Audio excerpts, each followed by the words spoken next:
Space travel wins out over cruising. Ground is broken in Galveston, and another city says no to cruising. And how do you feel about cruise gratuities?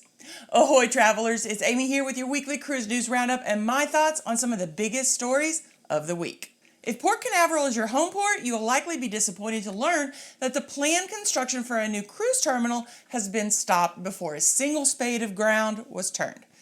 This decision came after concerns were brought up by officials from the Florida Department of Commerce and Department of Transportation.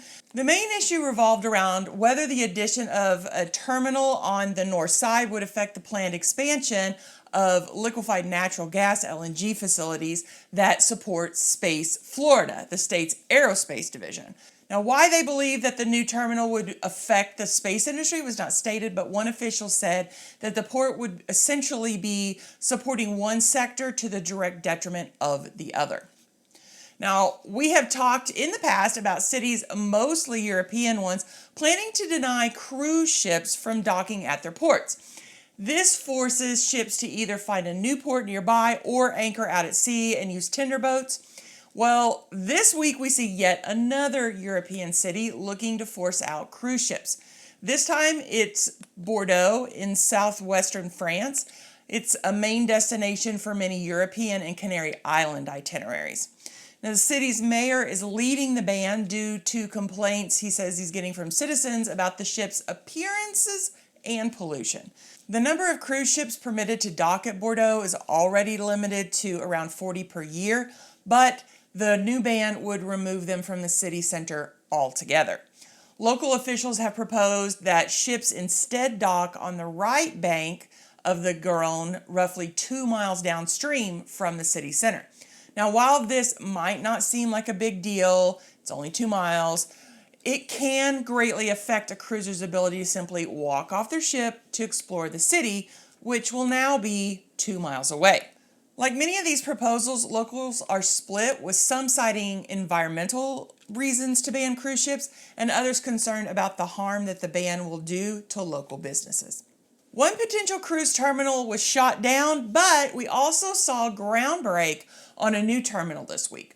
The upcoming Cruise Terminal 16 in Galveston officially began construction on Tuesday and is scheduled to welcome MSC Cruises' Embassy Seascape in November of 2025.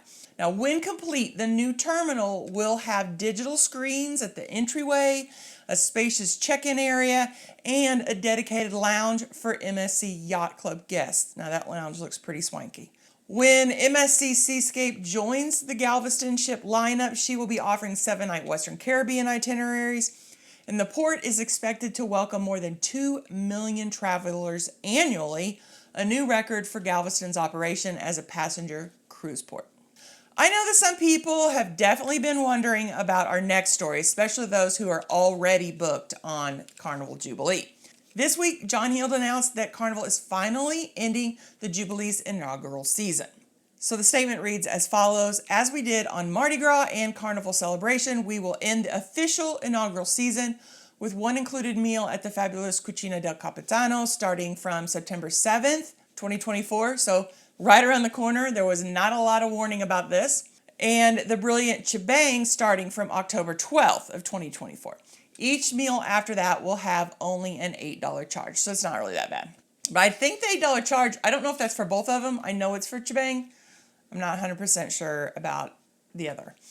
Now, I do have a video from my cruise on the Jubilee where I discuss all the food that I ate on the ship, and we did make sure to visit all of the specialty dining while it was free because we were in the inaugural sailing. I'll go ahead and link that video in the description so you can check that out. Now, did you get to experience the benefits of Jubilee's inaugural season? What about Mardi Gras or Celebration? There has been more drama over on Carnival Ambassador John Hield's Facebook page. But before we get to that, if you enjoyed this video and maybe even learned something, consider subscribing with the notification bell on so you don't miss out on any future posts. Another week and the drama continues over on Facebook. This week, it's all about the gratuities. John, I was startled to see your comment on your video you did on Carnival Mardi Gras. If you stop your customers having the right to remove all gratuities, then you would see an exodus like never before. I don't concern myself about what the staff makes, how gratuities are divided up, or their workload. That's between the employee and the employer. If I feel occasionally that someone deserves a gratuity, I will give it to them. If not, then I will not. It is our choice. It is not the cruise line to take away.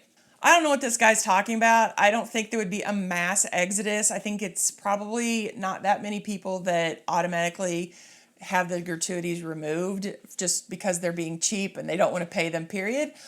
And I definitely have a lot of opinions about cruise gratuities, but let us see John Hill's response first. Well, honestly, I do not remember saying anything about this, and before I continue, let me say to the people on cruise news blogs and websites that there are no plans to change anything. We are always, the crew are always so very grateful for all our wonderful guests do for them. Many of the people who do remove their gratuities give the same or more in cash. I'm not sure I believe that. But yes, like this lady, some do not. If they have a legitimate reason to give nothing, then of course they should not. But, well, it would be dishonest of me not to say that it makes me sad to read this and to see people remove their gratuities and give the crew who have given their all nothing. Thank you.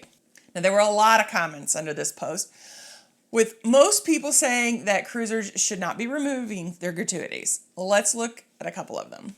If you're this worked up over a few bucks, maybe you shouldn't cruise. God forbid these people who work so hard have a few extra bucks to give to their family. Now, John posted a poll asking if cruisers should be allowed to remove gratuities without a justified reason. Now, I don't know what would constitute a justified reason or how a cruise line would actually monitor that, but it doesn't matter because Carnival doesn't have any plans to change this current status quo. Now, the next comment is, in my opinion, chef's kiss, perfect. Just make it part of the price already. This gets so old. Now, I cannot agree more. I don't understand why the cruise lines don't just add the cost of the gratuity to the base fare. It would end this debate and make the majority of cruisers happy. And to prove that, Mr. Hield even posted a poll on his page that proves this. Almost 90% of cruisers said that they would prefer the line add this cost to the fare. This, of course, would stop cruisers from removing the gratuities for no reason other than they just don't want to pay the extra money. With numbers like this, could this potentially change Carnival's mind? Doubtful. But they have made adjustments before based on information coming from John Hield's page. I just don't think this will be one of them because if they add the gratuities to the base fare, then that makes the base fare go up. And people, a lot of times when they're looking to book a cruise, especially if they're trying to get it on a budget, they're just looking at that base fare. And if Carnival's the only one adding that to it, then that may make their prices go up in comparison to other lines. Now, personally, I think the tipping culture is out of control in the U.S. I will tip my nail lady and I will tip servers at a sit-down restaurant, but I am not tipping when I pick my pizza up just because the iPad asked if I wanted to add a tip. And I don't feel guilty about it either. I like the new thing that's been going around where it says if I have to stand up to place an order and get my order, then I'm not tipping. I don't like feeling like I have to tip because it's a part of someone's salary. And that is not what a tip's supposed to be. It was never what that was supposed to be. Now, I will gladly continue to pay my cruise gratuities because I think it is the right thing to do, just like tipping my waitress. In fact, I will always prepay my cruise gratuities, but I would prefer that the cost just be added to the fare, and then I can tip those crew members that I feel went above and beyond. Now, I want to know your thoughts on cruise gratuities. Do you always pay your gratuities or do you sometimes have them removed? How bad would service need to be to remove those gratuities? Now, in a funny cruise-related story, my mother started getting updates from Carnival this week with notifications on activities available on board a ship. I don't know a ship.